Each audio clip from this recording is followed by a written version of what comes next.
আসসালামু আলাইকুম। বাংলাদেশ বেতার, রাজশাহী। স্থানীয় সংবাদ পড়ছি, খন্দকার আনোয়ারুল ইসলাম। রাজশাহী বিশ্ববিদ্যালয়ের দ্বাদশ সমাবর্তন 17 ডিসেম্বর বিশ্ববিদ্যালয়ের স্টেডিয়ামে অনুষ্ঠিত হবে। গতকাল বিশ্ববিদ্যালয়ের জনসংযোগ দপ্তর বিষয়টি নিশ্চিত করেছেন।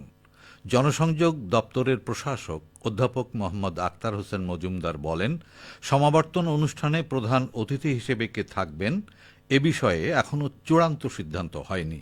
তবে সমাবর্তন অতিথি হিসেবে কে কে থাকবেন এ সম্পর্কিত বিস্তারিত তথ্যাবলী পরে জানানো হবে।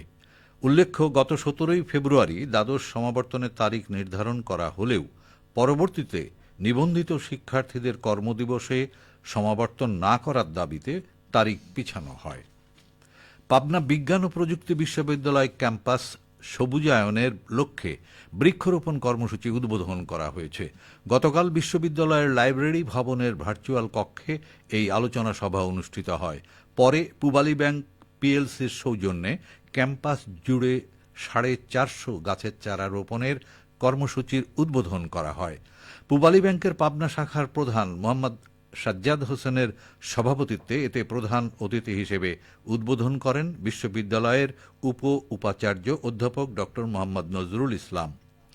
বৃক্ষরোপণ কর্মসূচি শেষে বিশ্ববিদ্যালয় গ্রন্থাগার সেমিনার কক্ষে ডিজিটাল ও রিটেইল প্রোডাক্ট বিষয়ক একটি সেমিনারের আয়োজন করা হয়।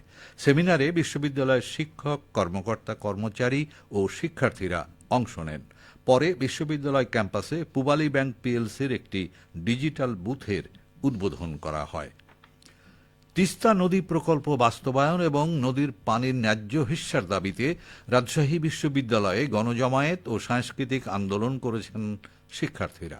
গতকাল বিকেলে বিশ্ববিদ্যালয়ের শামসুজ্জোহা চত্বরে তিস্তা বাঁচাও আন্দোলন এর অংশ হিসেবে এই কর্মসূচি পালন করেন বিশ্ববিদ্যালয়ের শিক্ষার্থী সহ বিভিন্ন সংগঠনের সদস্যরা। কর্মসূচিতে শিক্ষার্থীরা তিস্তার পানির ন্যায্য হিস্যা না পাওয়ায় ভারতের সমালোচনা করেন এবং শুষ্ক মৌসুমে পানি না দেওয়া ও বর্ষা মৌসুমে বাঁধ খুলে দিয়ে বন্যা সৃষ্টির জন্য ভারতকে অভিযুক্ত করেন। এই অবস্থা থেকে মুক্তি পেতে বাঁধ নির্মাণ ও ভারতের সাথে সকল চুক্তি বাতিলের দাবি জানান তারা। আন্দোলনে সামাজিক সাংস্কৃতিক সংগঠন, উত্তরবঙ্গের বিভিন্ন জেলা সমিতির নেতৃবৃন্দ ও ছাত্র রাজনৈতিক সংগঠনের নেতাকর্মীরা বক্তব্য দেন। অনুষ্ঠানের শুরু থেকে শেষ পর্যন্ত বিভিন্ন সাংস্কৃতিক অনুষ্ঠানের মাধ্যমে প্রতিবাদ জানান শিক্ষার্থীরা। টাইফয়েড টিকাদান কার্যক্রম সফল করতে নাটোর জেলা তথ্য অফিসের আয়োজনে জনসচেতনতামূলক নারী সমাবেশ অনুষ্ঠিত হয়েছে। গতকাল বিকেলে নলডাঙ্গা উপজেলার পুরুষোত্তমবাটি উচ্চ বিদ্যালয় প্রাঙ্গণে আয়োজিত সমাবেশে প্রধান অতিথি ছিলেন নাটোরের সিভিল সার্জন ডাক্তার মোহাম্মদ মুক্তাদির আরেফিন। গণযোগাযোগ অধিদপ্তরের নিয়মিত প্রচার কার্যক্রমের আওতায় আয়োজিত এই সমাবেশে শতাধিক নারী অংশগ্রহণ করেন। বগুড়া সদর উপজেলার মালগ্রামে নারী উদ্যোক্তাদের আত্মকর্মসংস্থান সৃষ্টির লক্ষ্যে 2 দিনব্যাপী খাদ্য প্রক্রিয়াজাতকরণ প্রশিক্ষণ ও যন্ত্র প্রদান করা হয়েছে। ব্র্যাক মাইক্রো ফাইন্যান্স কর্মসূচির উদ্যোগে এই আয়োজন করা হয়।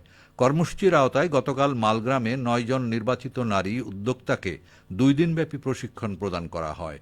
প্রশিক্ষণের মাধ্যমে তারা আলু, গাজর, মরিচ, টমেটো সহ বিভিন্ন শাকসবজি এবং আম, কলা, আনারস, জলপাই, ড্রাগন ফল সহ নানা ফলমূল প্রক্রিয়াজাত ও সংরক্ষণের কৌশল শিখে বাজারজাতকরণের দক্ষতা অর্জন করেন। সিরাজগঞ্জের শাহজাদপুরে এবারও ব্যাপক হারে মাসকলাই আবাদ করেছেন কৃষকেরা। শাহজাদপুর উপজেলা কৃষি অফিস সূত্র জানায়, চলতি মৌসুমে সিরাজগঞ্জের শাহজাদপুর উপজেলার চরাঞ্চল সহ বিভিন্ন স্থানে 5025 হেক্টর জমিতে মাসকলাই আবাদের লক্ষ্যমাত্রা নির্ধারণ করা হয়েছে। ইতোমধ্যেই মাসকলাই বীজ রোপণ করা হয়েছে 1050 হেক্টরে। ভালো ফলনের আশায় কৃষকেরা এবার স্থানীয় জাতের পাশাপাশি উপসি ও হাইব্রিড জাতের মাসকলাই বীজ রোপণ করছে। লাভজনক হওয়ায় এই আবাদে কৃষকদের উৎসাহিত করতে কৃষি প্রণোদনা কর্মসূচির আওতায় প্রায় 1200 জন কৃষককে প্রণোদনা প্রদান করা হয়েছে। শাহজাদপুর উপজেলা কৃষি অফিসার বলেন, যমুনা নদীর চরাঞ্চল সহ শাহজাদপুর উপজেলার বিভিন্ন স্থানে প্রতি বছরই ব্যাপক হারে মাসকলাই আবাদ করা হয়। সবশেষে আবহাওয়া। আজ দুপুর 12টায় রাজশাহীতে তাপমাত্রা ছিল 32 ডিগ্রি সেলসিয়াস। এ সময়ে বাতাসে আপেক্ষিক আর্দ্রতার পরিমাণ 60%। রাজশাহী ও পার্শ্ববর্তী এলাকায় আজ সূর্যাস্ত সন্ধে 5টা 33 মিনিটে। সংবাদ শেষ হলো। আমাদের পরবর্তী সংবাদ দুপুর 2টা 5 মিনিটে।